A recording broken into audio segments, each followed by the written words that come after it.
My beautiful childhood friend suddenly moved into my room. You might wonder why. My name is Elijah. I'm just an average single office worker, but right now, I'm doing my best raising a child.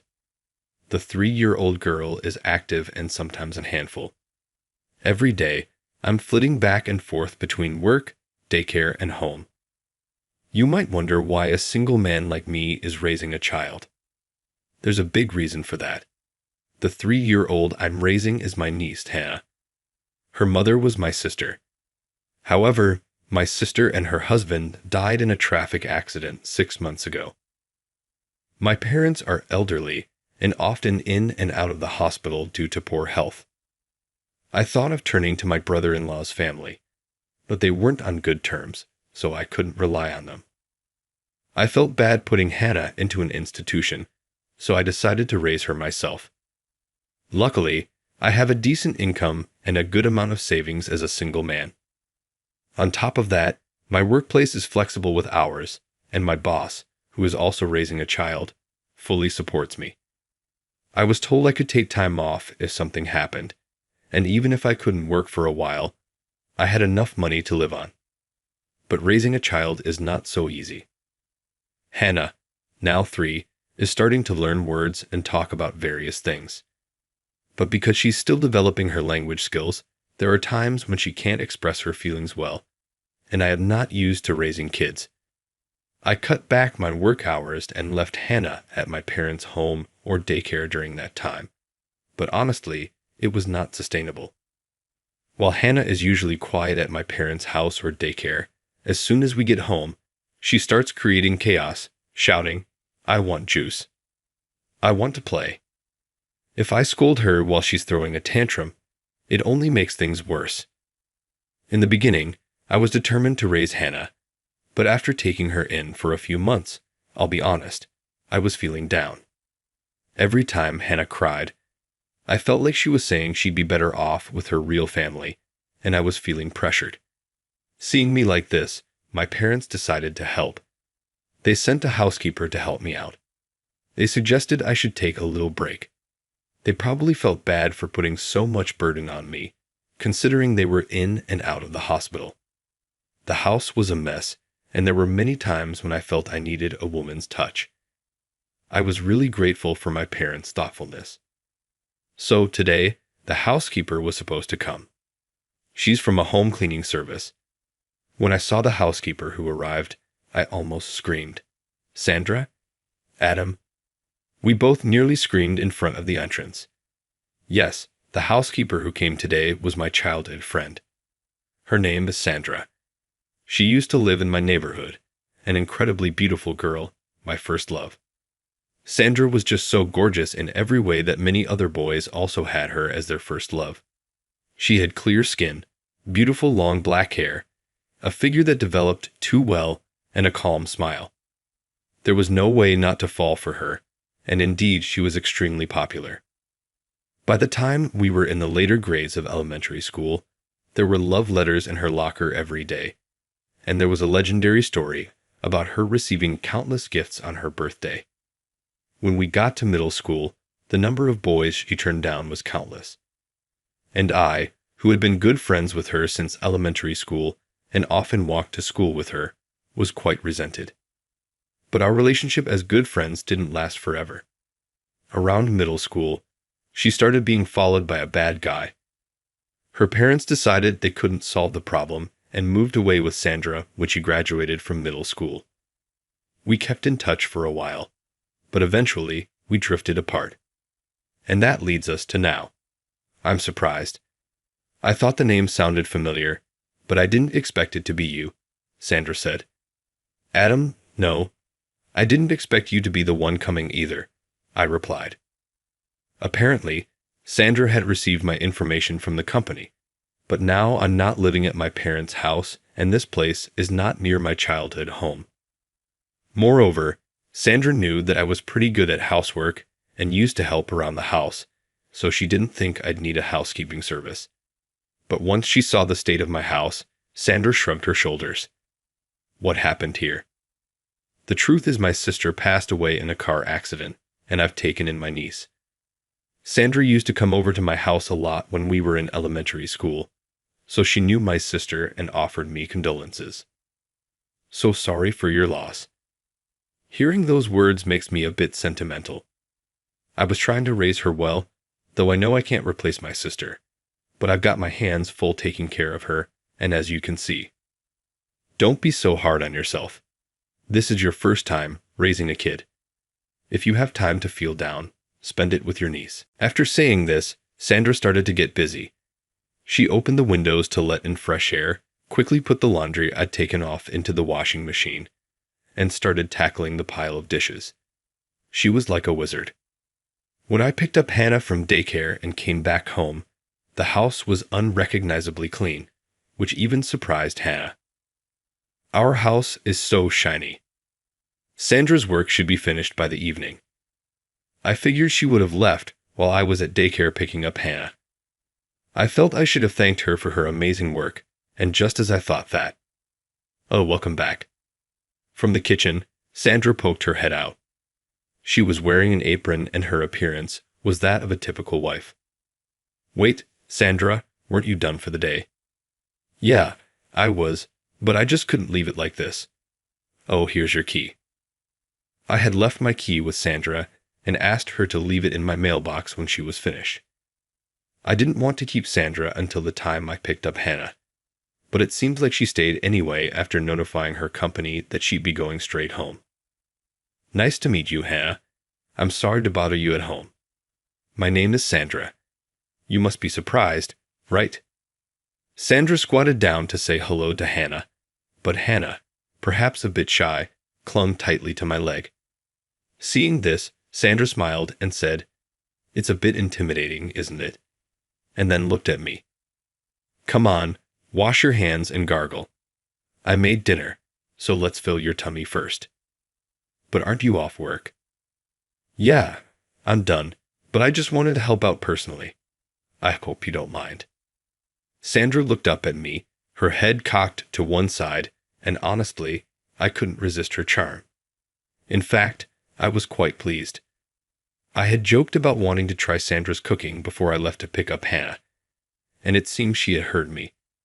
Of course I can cook too, but there are times when you just want to eat someone else's homemade food, so I decided to let myself enjoy Sandra's hospitality today.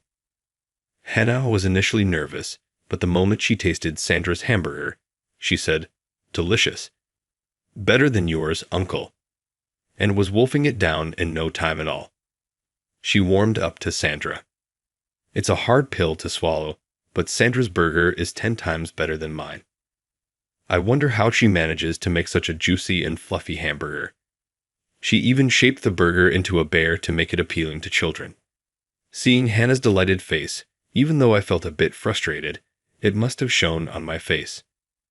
Since you, Adam, have been taking care of Hannah, I was able to focus on the cooking. That's why it's only natural that my cooking is better than yours, she said. At that moment, I felt my heart, which had always been half-hearted about childcare, suddenly lighten. It's always like this. Sandra knows just the right words to say when you need them. When I lost a fight in elementary school and was feeling down, Sandra would comfort me, saying, "Is it really amazing to win a fight? I don't think so. You're just fine as you are, Adam." And when it looked like I wouldn't get into the college I wanted, she gently pushed me forward, saying, "It's not the end of the world if you don't get into that school. You could have other opportunities at other schools, and if you stress too much, you might fail to seize even those you could have." Thanks to her, the pressure eased, and I was able to successfully pass the exam. But Sandra moved away, and I haven't been able to return the favor. I was thinking about this while I was putting Hannah to bed. I'm a grown man, and I really wanted to do something to repay her, but I've spent a long time apart from Sandra, and honestly, I didn't know what she would want. So I asked Sandra, "Hey Sandra, I want to thank you for everything you did today. Is there anything you want?" When I suddenly said that, Sandra looked surprised with wide eyes. "What's with you all of a sudden?" "No, it's not sudden. I've been helped by you since the old days, Sandra. I just want to return the favor." That's a bit too much. Sandra tried to laugh it off, but seeing my serious gaze, she coughed a little in embarrassment. Well, if you insist, there is something I want. Really? What is it? I can't promise anything, but I'll try to get it for you. Well, a spare key to your place. What? Sandra looked straight into my eyes without making a joke. Well, without me around, Adam, I think you'll mess up the room in no time. Also, I'm worried about Hannah. Girls grow up so fast. Even you sometimes make comments that lack delicacy, so I want to stick around for a while. Saying that, Sandra extended her hand. Are you sure about this? Absolutely. It will be convenient for me, and I'll be happy to have access to your house. Sandra gifted me with a warm smile, so I handed her the spare key. Since then, my life has changed dramatically. In the beginning, Sandra would come over in between her housekeeping service jobs, but that was just at first. Lately, she started staying over at my place, claiming that it's too much trouble to go home. Living under the same roof with the woman I once adored is a wonderful thing, but the reality is, with a 3-year-old girl in the house, there's no time to dwell in such moods. Thanks to Sandra taking over the housework, I can spend time with Hannah. Hannah returns home having learned a lot at her daycare. If I take my eye off her for even a moment, I'd surely be left behind her growth. So I was happy that I could properly look after Hannah, and Hannah too has seen changes. She must have associated Sandra with her mom. Hannah started to become more dependent on Sandra, and she stopped throwing tantrums. Even if Sandra isn't her mother, the presence of a woman who is there to protect her must have comforted Hannah.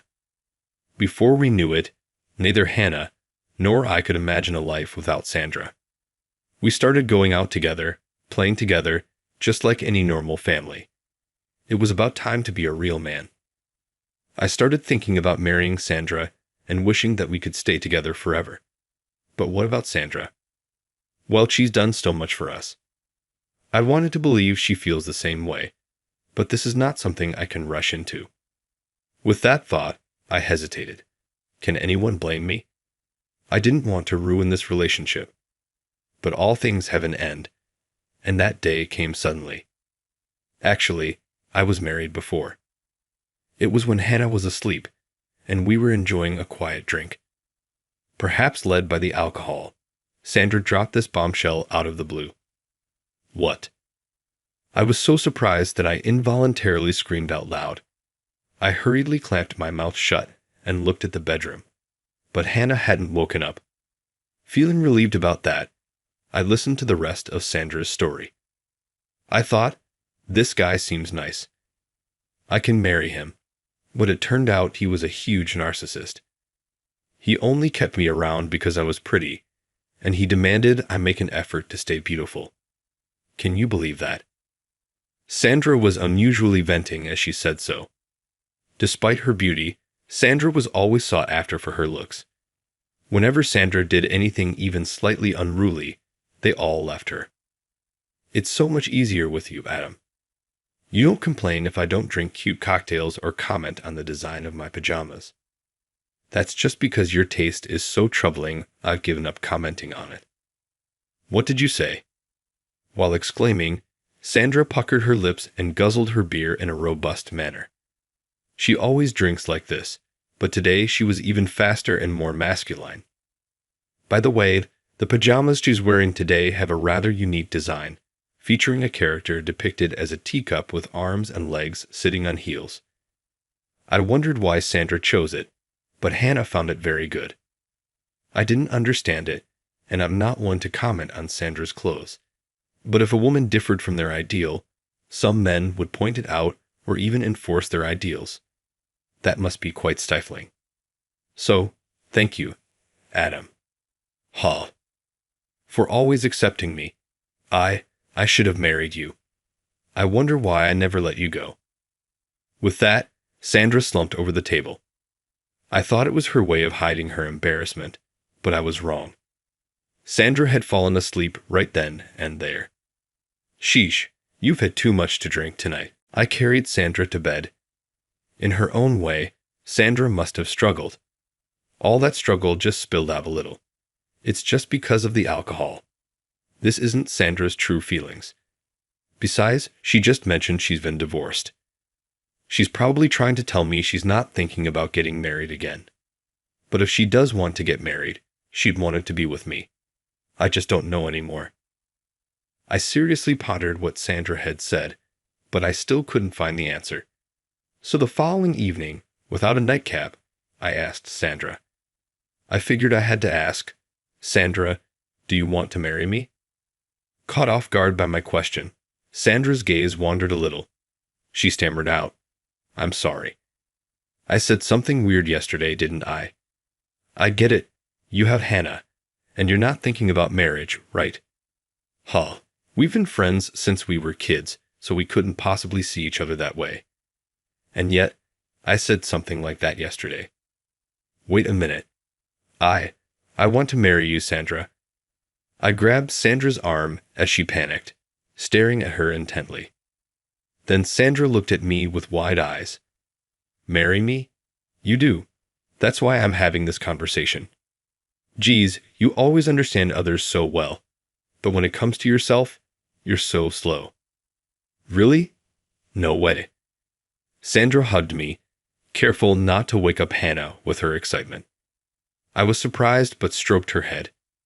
Sandra cared about me too, but she held herself back, seeing me struggle with raising Hannah, figuring I didn't need more on my plate. In other words, the two of us together couldn't take that important step. It's pathetic for adults like us, but maybe this is the result of being too considerate because we care about each other so much. But Sandra, are you really ready to get married? Usually, people are more careful about this kind of thing. I'm ready in my heart. Saying this with a smile, Sandra stepped back from me. She then took something out of her bag and held it out in front of me. When she unfolded it, it was a marriage certificate. When did you get this? You remember how I told you yesterday that I was divorced? That made me want to show my commitment, so I picked this up today. Sandra said this with a shy smile. Despite all the talk, I was determined to properly convey my feelings to Sandra, who had prepared so well. I love you, Sandra. I love you too, Adam. With that, we both broke into laughter. Not long after, Sandra and I got married. It's what you'd call a zero-dating courtship marriage. We were practically dating, but had never been on an official date or anything like that. Since we had married in that state, we were very conscious of each other's situation and very nervous about each other. Well, we were happy to be in that mix of beginning a relationship and a honeymoon period. You get what I mean, right? Despite all this, we didn't have a wedding ceremony. There's Hannah to think about after all. Besides, we thought our apartment was too small, so we bought a house, which meant we couldn't afford a wedding. Once we got the house and bought a car, Hannah, before we knew it, was 6 years old and had grown into a grade schooler. With our marriage, we officially adopted Hannah, and we became a legal family. Now, hearing her call us Dad and Mom brings us so much joy. And our family isn't just Hannah. There's a new addition on the way in Sandra's belly, our child who will be Hannah's little brother or sister. Even though Sandra's not showing much yet, Hannah has already started helping out around the house, perhaps in the spirit of being a big sister. Sandra always said that girls grow up fast, and she wasn't kidding. But there's always laughter around us. We're happier now than I could have ever imagined when it was just Hannah and me. And I am fiercely determined to protect this life at all costs. For Hannah, for Sandra, for the child who's on the way, I've resolved to do my very best. How did you find it? Your subscription to the channel motivates us to create more content.